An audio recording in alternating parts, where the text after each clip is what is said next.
Today, we're making a Japanese curry breakfast burrito.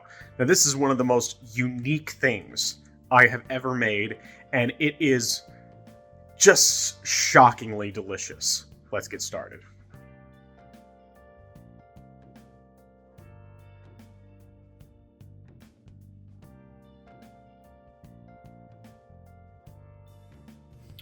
All right, so to make this Japanese curry, first thing you're going to need is some S&B brand golden curry. This is basically just a roux. All you do is you'll make up all of the veggies and the meat, and then you just add water, and then once all of that's cooked up, you add this and just simmer it a little bit beyond that, and you'll be good to go. I personally prefer extra hot, but like you can get it in mild, medium, hot. I will say even the extra hot on this is not as hot as what you'll typically get with like Thai curry or authentic Indian curry. So just keep that in mind. Go with whatever spice level you think you'll be comfortable with. You should be good to go. Next thing you're going to need, and this is also, keep in mind, this is all on the back of the box. It'll tell you how much you need. Since we're making a smaller batch specifically for this breakfast burrito, we're not going to be making quite as much. So this thing comes with 2 packs within it. Normally you can make basically 12 servings with a full box of this. And because of the fact that we're not making that much for this particular recipe, we're just using half the package, and we have this half thing, which has 4 cubes of the roux mixture. Depending on your taste, you may end up having to use more than that. So I would definitely make sure, I would say, just plan on using the 4 cubes there for this size recipe. If you're making a bunch more like I typically do, then you're going to need more, and you can just kind of do it to taste. Next ingredient you're going to need is yellow onion. In this case, about 1 pound of yellow onion. This is actually, I think, just under a pound, like 15 3/4 ounces. Then you're going to need about 5 ounces of potatoes, any kind that you like, that will get peeled, of course. About 4.5 ounces of carrots, and we'll peel and slice those up as well. And then your choice of meat. In my case, I'm using chicken thighs, boneless, skinless chicken thighs, but you can use anything you like. This curry is great with beef. It's great with pork. They say that you can use tofu, even though I personally don't like tofu, so I wouldn't use it. Shrimp is another idea.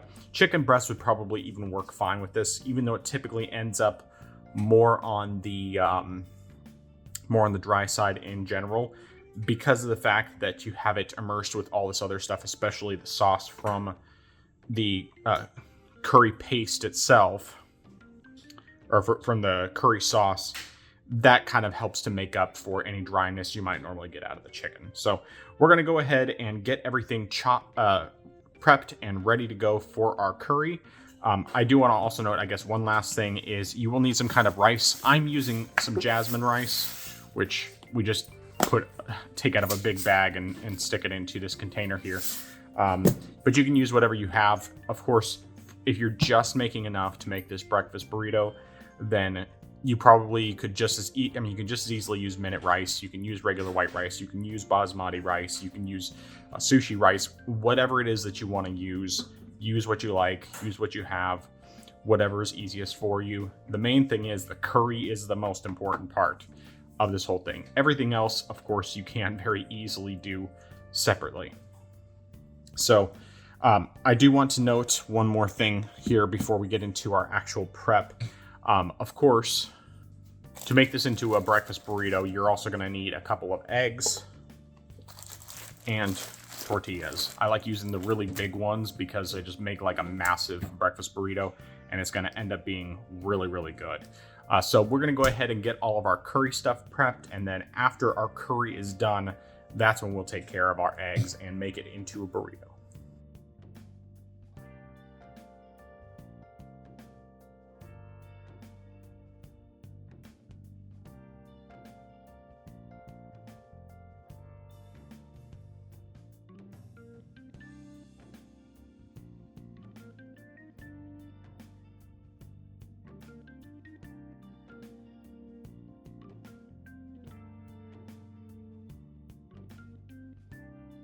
All right, so to get this curry going, we're of course going to use a medium to large saucepan because of the amount of stuff we have in here. Keep in mind, in case you didn't already figure this out, we're going to have extra curry. There's no question about it. You're going to have a bunch extra, but that's a good thing because this stuff is incredible, whether you're eating it on its own or in the breakfast burrito, as what we're going to do.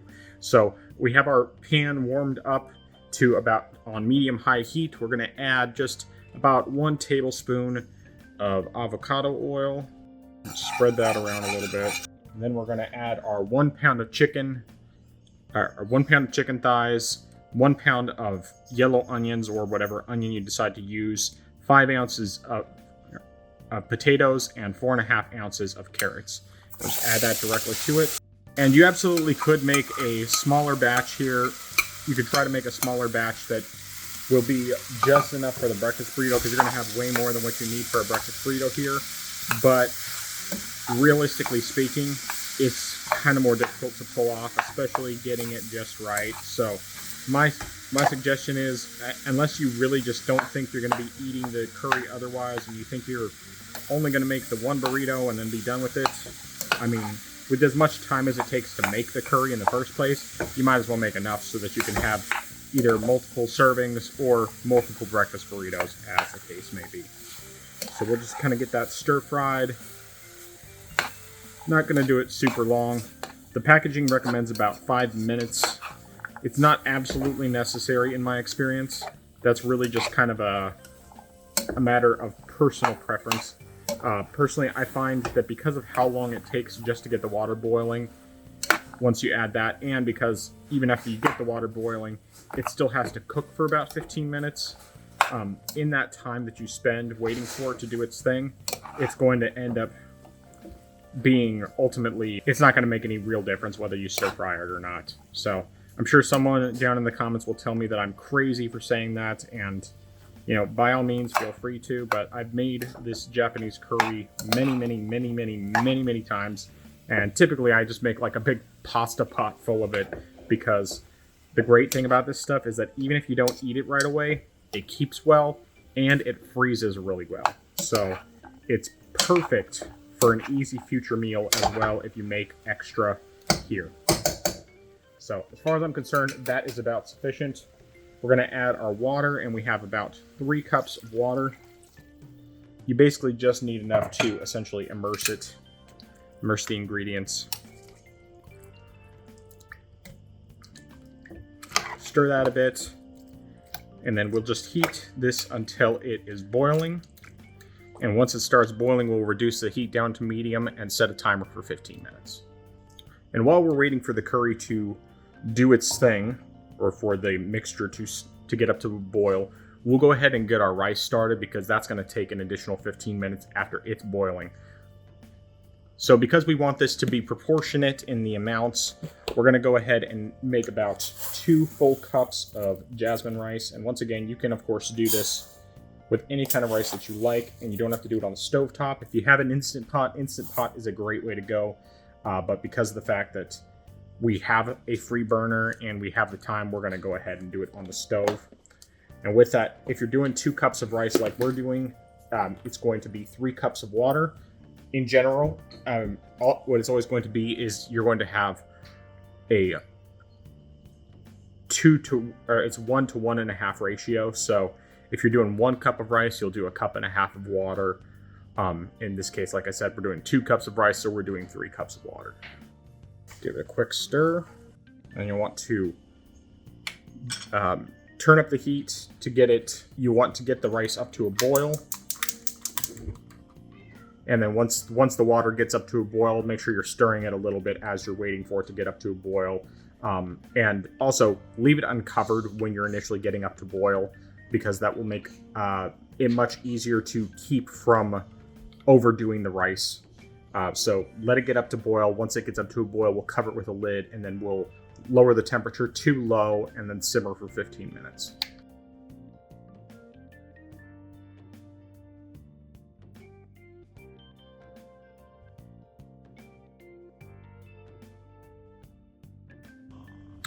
Alright, both of these are basically up to a boil now, so the rice, we're just going to give another quick stir. Make sure that we keep any rice from sticking to the bottom as much as possible. And then after that, we'll go ahead and cover it up. Reduce the heat to low. And then we'll also reduce the heat down to medium on the curry mixture. And we'll set a timer for 15 minutes. And at the end of that, we'll be able to move forward. One thing I want to note with the rice, it's always a good idea to make sure you pull the lid off and stir it occasionally just to help keep it from sticking so much to the pan. It might not matter as much depending on what kind of pan you're using, but since this is an old aluminum pan, this one does tend to stick. Hi, Future Guy here. Apparently somehow I managed to not record the portion where I talk about adding the roux to the curry mixture. So you'll want to add the roux cubes to the curry mixture. Start off with just the 4 that are in the package, and then if you need to add more, you can add more from the additional sleeve, or if you're doing even more, just really keep adding to taste. But you want to add it, and then you'll get it stirred in as best as you can, and just after it's fully dissolved, then you can taste test and see if you need to add more. Let's get back to the video. Once it's fully dissolved, you want to go ahead and give it a quick taste. Now it's good, but to me it could be a bit thicker and a little more flavorful, so we're going to add more of those blocks. I think that realistically doing the full package will actually be more worthwhile in this case. Or actually we'll start with 1 cube, actually do 2 cubes, and go from there. You really have to kind of just adjust it to your own taste. It may very well be that using that half a package is plenty for you for a batch this size, but it may be that you want it a bit thicker, and it works better in the breakfast burrito when it's thicker too. But it really is just a matter of personal taste. All right, another quick taste. And yeah, that's pretty much perfect. So now that our curry's done, we'll go ahead and turn off the heat. This is going to stay hot really easily for quite a while. And then we'll take this off the burner, set it aside, and then we will scramble and cook up our eggs to go into our breakfast burrito. All right, now we need to crack our eggs and get those scrambled. All right, and then we'll go ahead and get our pan warming up a bit. It's already been going for a couple minutes, warming up at medium heat. We'll add some butter to the pan, roughly about a tablespoon. And it doesn't need to be very hot. Really just want it to be warmed up a little bit because we're going to cook the eggs on a lower temperature. You can do it faster if you want.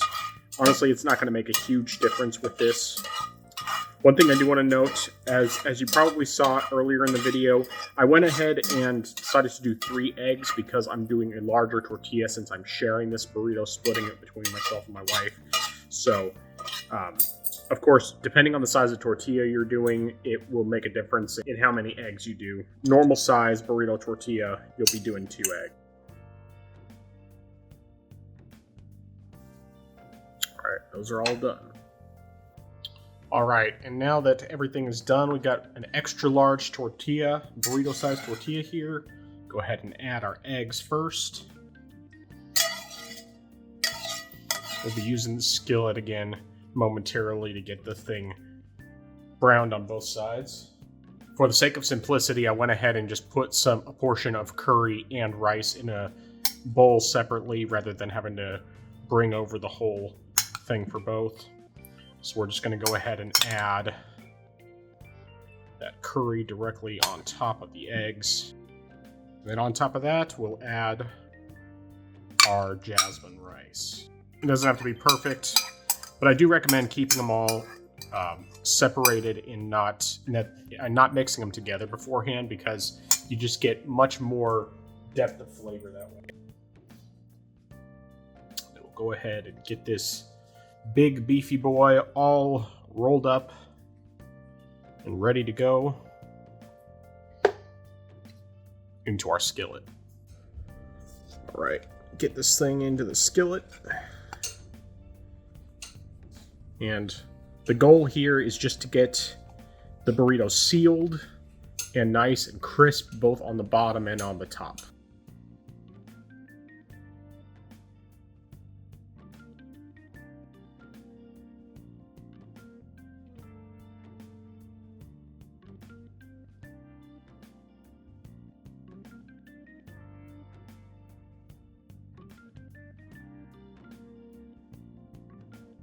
Now the taste test. Oh, look at that thing. It is glorious.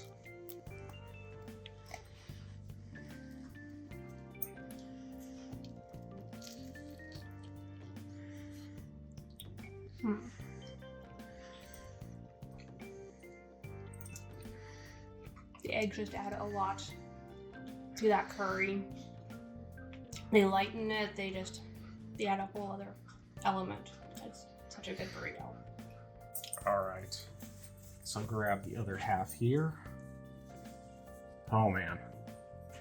My mouth just waters at this every time.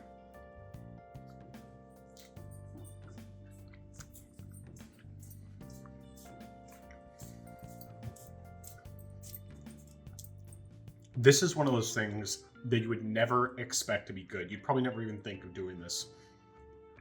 But oh my goodness, it's unbelievable how good this is. Just the blend of the eggs, which kind of give like a light butteriness to it, and then the richness and the little bit of spice from the curry, and that white rice along with it is just the jasmine rice. I'm telling you, make this, have some black coffee to go with it, a la Persona 5, and it's so good. Thanks for watching. Please leave a like if you liked this video, subscribe to the channel and share with your friends, and stay tuned for more recipes that, while not necessarily authentic, are always delicious.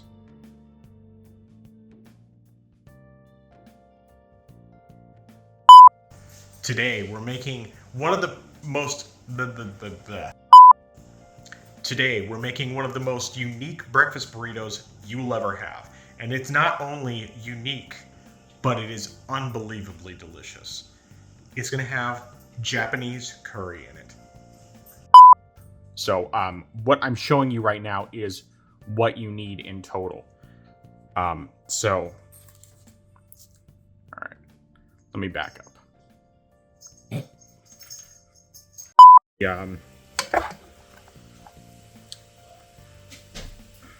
My brain's not working.